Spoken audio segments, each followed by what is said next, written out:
Terima kasih Tuhan di segala kasih-Mu, Engkau baik dan sangat baik bagi kami sampai hari ini, di mana kami boleh bersama-sama beribadah akan firman-Mu. Biar Tuhan Engkau senantiasa mengurapi kami saat kami mendengarkan firman-Mu, sehingga waktu sampaikan firman-Mu, kami boleh mengerti dan memahami apa menjadi kehendak Tuhan atas kami Tuhan. Terima kasih, dalam berfirman Engkau kami siap untuk mendengarkannya. Di dalam nama Yesus Kristus kami sudah berdoa, haleluya. Amin, amin. Saudaraku, hari ini kita dengar firman Tuhan, yaitu tentang pemberian yang terbaik ya. Nah, ini sangat penting kita pahami apa pemberian yang terbaik ini ya. Ini yang penting untuk kita belajar hari ini, yang terambil di dalam Lukas ya. Lukas pasal 11 ya. Lukas pasal 11. Ini yang kita belajar ini. Saya tampilin ya pada PowerPoint-nya supaya kita bisa sama-sama lihat apa saya di sini. Ya, ayat 9 katakan, oleh karena itu aku berkata kepadamu, mintalah maka akan diberikan kepadamu, carilah maka kamu akan mendapat, ketuklah maka pintu akan dibuka bagimu. Nah, ayat yang ke selanjutnya 10 katakan, karena setiap orang yang minta menerima, dan setiap orang yang mencari mendapat, dan setiap orang yang mengetuk baginya pintu dibukakan. Manakah di antara kamu jika anaknya minta ikan, kepadanya akan memberikan ular kepada anak itu ganti ikan? Atau jika ia minta telur akan memberikan kepadanya kalajengking? Nah, yang terakhir sini, jadi jika kamu yang jahat tahu memberi yang baik kepada anakmu, apalagi Bapa surga dia akan memberikan Roh Kudus kepada mereka yang meminta kepadanya. Lalu di sini berbicara tentang puncaknya tadi, mintalah, ketuklah sebagainya, itu ada berbicara tentang Roh Kudus. Nah, di sini banyak orang kadang-kadang kurang paham, dikira mintalah, minta sesuatu berupa berkat yang secara materi. Padahal ketiga bentuk kata kerja itu, mintalah, carilah, ketoklah, ini berbicara kepada pribadi Roh Kudus. Tuhan mau kita mengalami tentang bagaimana persekutuan dengan Roh Kudus ini. Tuhan mau bukan hanya kita sekedar tahu Roh Kudus, tapi mengalami bagaimana Roh Kudus memimpin hidup kita. Nah, tapi untuk mendapatkan ini ada 3 kata kerja dasar, yaitu mintalah, carilah, ketoklah. Artinya sini saudaraku, sesuatu yang tidak secara otomatis kita dapatkan, tapi ada satu tindakan, ada satu permohonan. Mintalah, itu suatu permohonan. Kita minta. Kapan batasnya kita minta? Saat waktu kita berdoa, diyakinkan bahwa kita sudah menerimanya, walaupun dalam kenyataan belum kita menerimanya, tapi kita bersyukur. Terima kasih Tuhan, permintaan yang saya minta Tuhan sudah berikan, kita mengucap syukur. Carilah maka mendapat. Cari itu artinya kita usaha. Jadi tidak hanya instan begitu saja, tapi kita ada usaha. Usaha kita apa? Usaha kita yaitu menyiapkan waktu. Waktu kita khusus. Apa yang kita minta itu. Jadi tidak serta-merta dapat begitu ya. Tapi kita ada usaha, artinya ada persiapan khusus. Berdoa untuk itu. Meminta kepada itu. Ya, itu Roh Kudus. Saya punya pengalaman, saudaraku, dalam hal ini. Ketika guru kami menjelaskan tentang pribadi Roh Kudus ini. Di mana dikatakan, kalian tidak sanggup melayani dengan mengandalkan pikiran atau logika atau pengetahuan. Tapi hanya pribadi Roh Kuduslah yang memberikan saudara mampu melayani walaupun kondisi situasinya tidak menyenangkan, tidak mengenakan. Tapi Roh Kudus memberikan saudara kemampuan melewati berupa onak dan duri yang saudara sedang hadapi. Ketika dijelaskan itu, saya konsentrasi. Saya di saat orang tidur, saya bangun. Saya berdoa khusus itu. Mintalah khusus. Saudaraku, ketika saya berdoa khusus, itu prosesnya bukan hanya seminggu, saudara. Prosesnya cukup lama juga. Karena rupanya ada proses dan saya di mana harus disingkirkan juga, yaitu bentuk-bentuk kedagingan saya yang menghambat. Karena Roh Kudus bekerja menguasai. Saudaraku. Jadi saya terus berdoa. Dan juga saya memberi waktu saya juga untuk itu. Nah, kalanya saya puasa. Minimal seminggu sekali saya puasa. Itu pada hari Sabtu itu biasanya sekolah kita makan enak. Tapi saya puasa. Jadi orang lagi makan enak, saya puasa. Begitulah saya lakukan. 1 bulan, 3 hari full. Saya tidak makan dan tidak minum. Khusus minta tadi. Minta. Artinya, yang kedua, saudaraku, sesudah saya mohon gitu, dalam hati saya, Tuhan nyatakan, kamu sudah menerimanya. Kamu sudah menerimanya. Tinggal bersyukur. Saya berdoa lagi, hanya mengucap syukur. Mengucap syukur. Mengucap syukur. Dan suatu peristiwa, saudaraku, dalam ibadah malam, betul-betul saya punya pengalaman pribadi. Nah, bagaimana Roh Kudus menjamah. Saya mengalami satu kehidupan yang sangat baru. Sebelumnya masih lama, walaupun saya diisi dengan firman Tuhan ya. Ya, kalau pengetahuan itu tidak pernah mengubah, tapi firman Tuhan itu di mana saya renungkan dan saya renungkan itu mengubah saya dan saya mengalami satu pengalaman baru dan Roh Kudus menjelaskannya. Ketika saya punya pengalaman bagaimana saya bisa berkata-kata menjembah Tuhan, berkata-kata dalam bahasa roh, memuji Tuhan dalam bahasa roh, dan saya alami itu. Sudah saya alami, saudaraku, apa terjadi? Pertama, perubahan yang nyata. Pada saya adalah orangnya yang sangat pelit orangnya. Jadi begini, ketika kami sekolah Alkitab, saya sangat menyimpan kopi, gula, dan apa semua simpan di lemari, dan saya tidak bagi sama orang, karena kalau dibagi takut nggak cukup. Nah itu, saudaraku, saya simpan. Tapi sejak peristiwa itu, apa terjadi, saudaraku? Nah, lawatan Tuhan itu mengubah saya. Untuk saya mengeluarkan semua kopi, gula, apa semua, saya katakan kepada teman-teman, nih silakan, mau ngopi silakan, ini ada gula, ada kopi, semua lengkap. Ambil saja, saya tidak simpan lagi. Saudaraku, dalam pengalaman ini, saya bisa katakan, hanya Roh Kudus yang mengubah seseorang. Yang tadinya agak pelit gitu ya, gak mau berbagi sama orang, tapi lewat jamahan Roh Kudus itu, luar biasa. Langsung saya katakan, ambil saja. Kalau habis ya habis, sudah. Gitu ya. Itu. Karena setiap orang meminta, menerima. Dan setiap orang yang mencari, mendapat. Dan setiap orang yang mengetuk, baginya pintu. Bukan. Ada kepastian, saudaraku. Jadi kalau kita meminta kepada Tuhan itu ada kepastian. Tidak mudah-mudahan. Setiap orang yang meminta, menerima. Setiap orang yang mencari, mendapat. Setiap orang yang mengetuk, baginya pintu dibukakan. Dan saya alami sendiri bagaimana pengalaman ini. Lewat pengalaman itulah membawa saya sampai hari ini.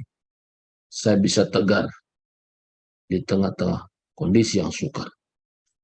Saya bisa kuat. Kondisinya tidak mungkin kuat. Tapi Roh Kudus itu memberikan saya bisa tegar, saya bisa kuat.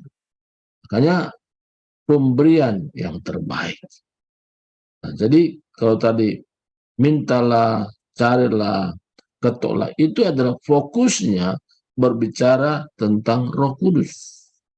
Nah, kalau kita mengalaminya,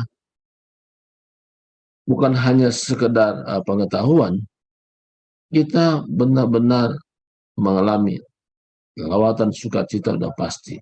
Kita akan sukacita lebih daripada kita mendapatkan berkat secara materi. Dan salami. Bahwa manakah di antara kamu jika anaknya minta ikan daripadanya akan memberikan ular kepada anaknya itu kan ikan?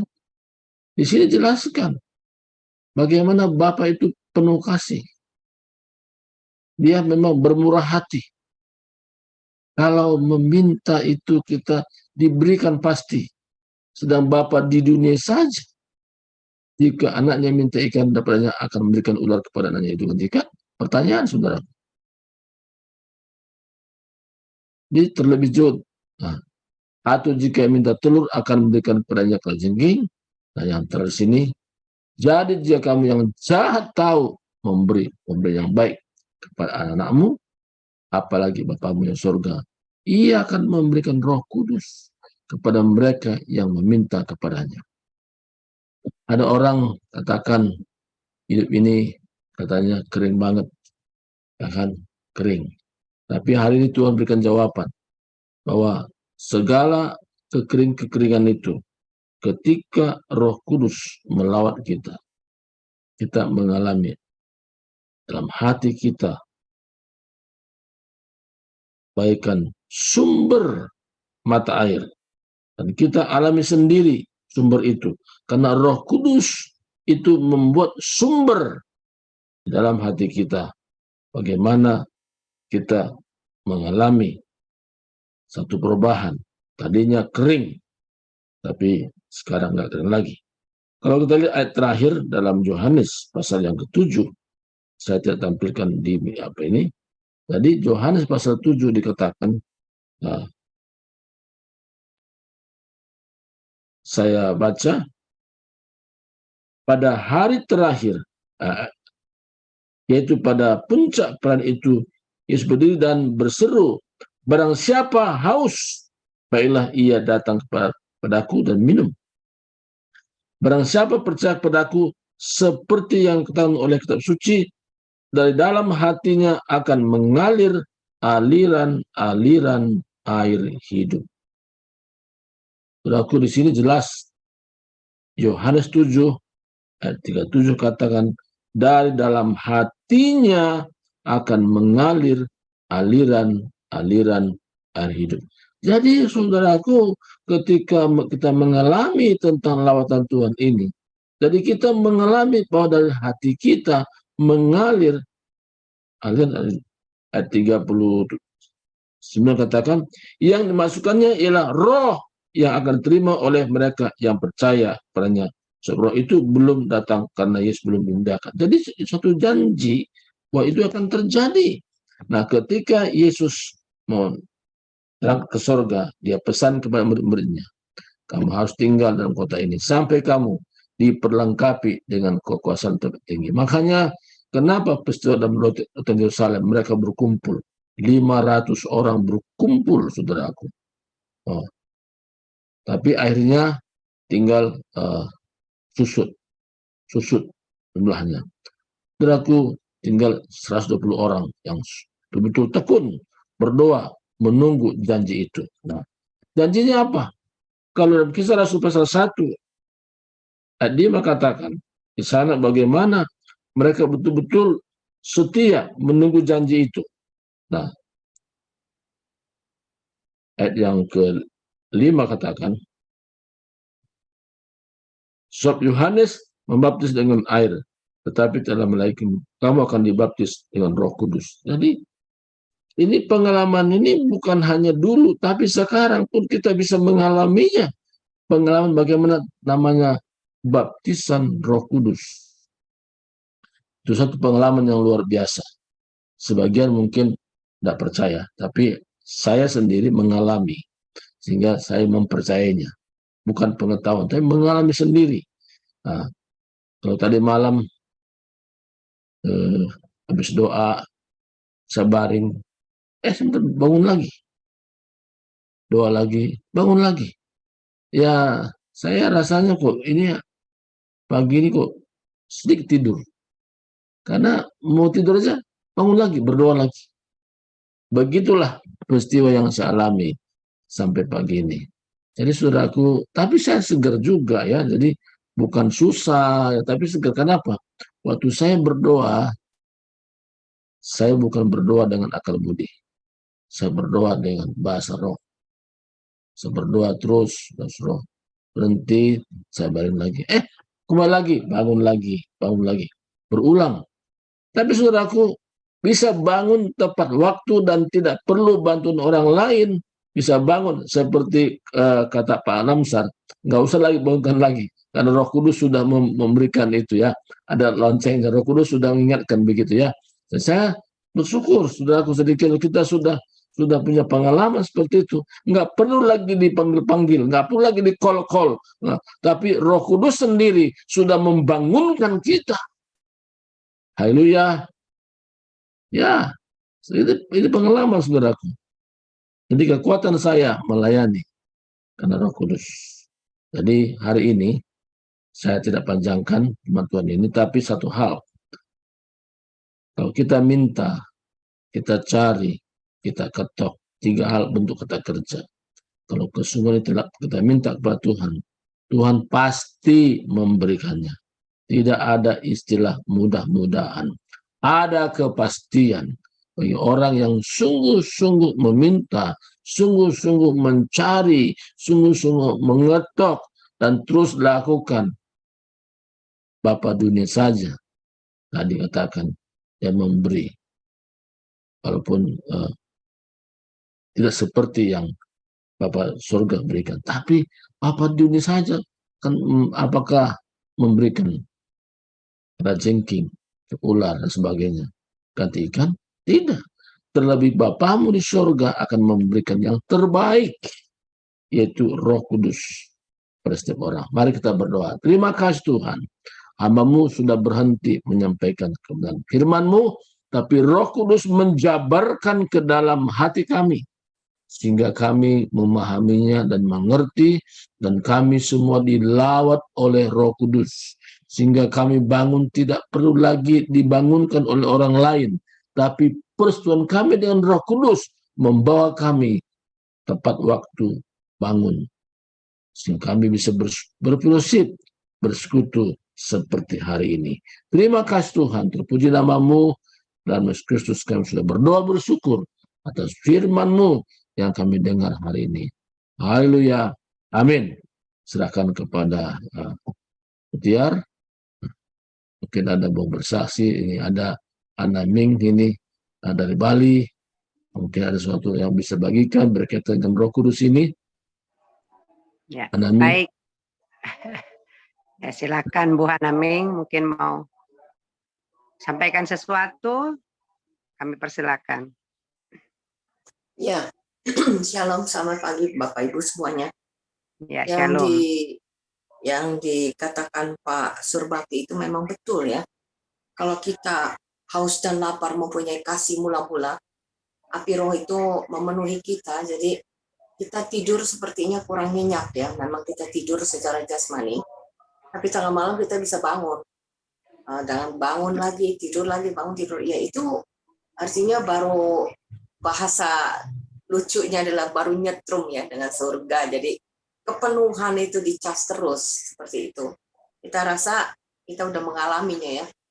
Nah, memang di kitab Wahyu juga dikatakan juga kita harus pelihara kasih mula-mula sampai finish well, finish strong, sampai kita dipanggil Bapa pulang atau rapture datang. Jadi puji Tuhan, itu saja. Jadi kita otomatis kita punya kasih mula-mula, karakter kita pun diubahkan sehingga satu hari dikatakan di Tesalonika berapa ya, saya lupa, 1 Tesalonika 5 ayat 23 kalau tidak salah ya. Kalau tidak salah nanti saya cek. Semoga Allah yang berdamai sejahtera akan menguduskan roh, jiwa, dan tubuhmu tidak bercacat celah dan sempurna pada kedatangan Tuhan Yesus Kristus, dan Ia yang menyatakannya, Dia juga yang akan menggenapinya. Artinya kita melakukan bagian kita, dan selebihnya yaitu oleh kasih karunia anugerah Tuhan kita bisa sampai ada encounter to the Lord, face to face sampai wajah bertemu wajah, sehingga kita yang diciptakan yang tadinya serupa dengan gambar Allah, tapi sudah dirusakkan kejatuhan oleh si Hawa memakan buah terlarang itu, sehingga kan sudah terpisah. Nah, kembali lagi kita dipersatukan sehingga untuk menjadi mempelai Kristus. Wow, itu aja. Tuhan berkati. Baik, makasih Bu Hanaming. Tuhan berkati. Ada lagi Bapak Ibu yang mau bersaksi? Mungkin Atau saya mau baca tadi ayat tadi, Anaming ya. Ayat 23. Semoga Allah damai sejahtera menguduskan kamu seluruhnya, dan semoga roh, jiwa, dan tubuhmu terpelihara sempurna dengan tak bercacat Amin. pada kedatangan Yesus Kristus Tuhan Ya. kita. Ya, amin. Ya, itu. Amin, amin. Amin, Pak. Tesalonika berapa? 1 Tesalonika 5 ayat 23. Enggak, 1 ada 2 itu. Satu. Ya. 1 Tesalonika 5 ayat 23. Oke. Terima kasih. Jadi betapa indahnya kita ya. Nanti punya hati yang kita nggak kenal, tapi di dalam hati batin kita itu adalah bersatu di dalam jiwa, dalam kekudusan kasih Kristus. Haleluya. Amin, amin. Baik, Pak Lamsar silakan mau sampaikan sesuatu. Iya, puji Tuhan ya. Jadi biasa, terima kasih kepada Bapak Pastor Surbakti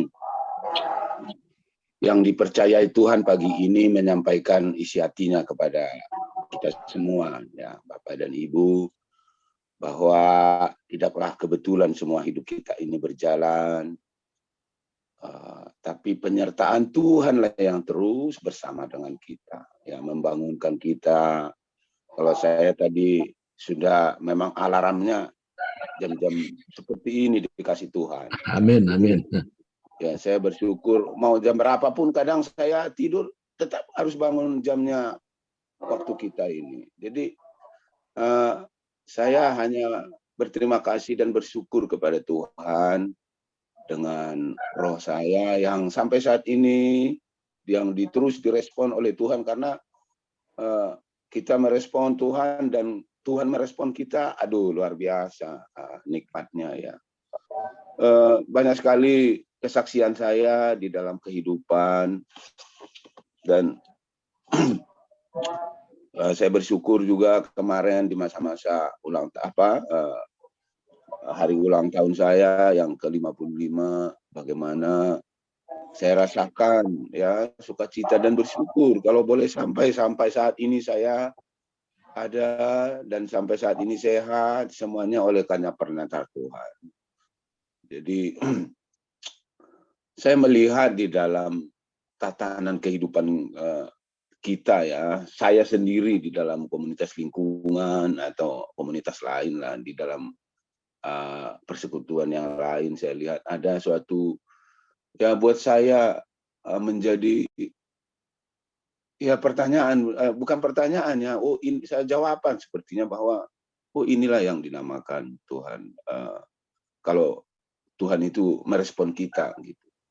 Misalnya kemarin itu saya melihat bagaimana sebuah komunitas yang kami pergi suatu tempat itu, tapi saya melihat walaupun tua orangnya, walaupun sudah senior apanya, tapi tidak bisa menunjukkan bahwa ada Kristus lahir gitu di dalam hati. Maksudnya dia tadi yang disinggung Pak Pastor Surbakti, masih roh kedagingan itu terus yang menguasai.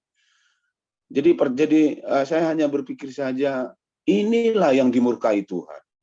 Jadi memang kehidupan kedagingan itu dimurkai Tuhan memang sama sekali. Betul saya, karena dia bagaimana orang merokok itu ya terus mengepul, jadi di mana-mana asap, tapi mereka itu bersukacita, itu kakak ngikik segala macam gitu dengan senang-senang. Terus mereka tidak memperhatikan lingkungannya. Misalnya ada di sana anak-anak, ibu-ibu yang apa, tapi mereka dengan hati mereka, dengan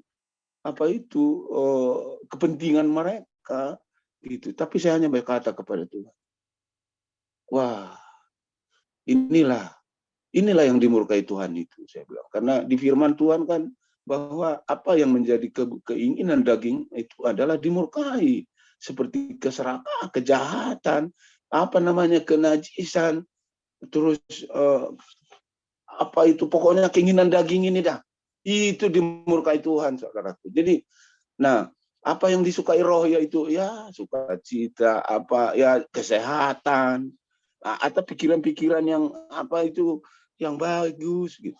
Jadi saya bersyukur bisa memaknai kehidupan itu.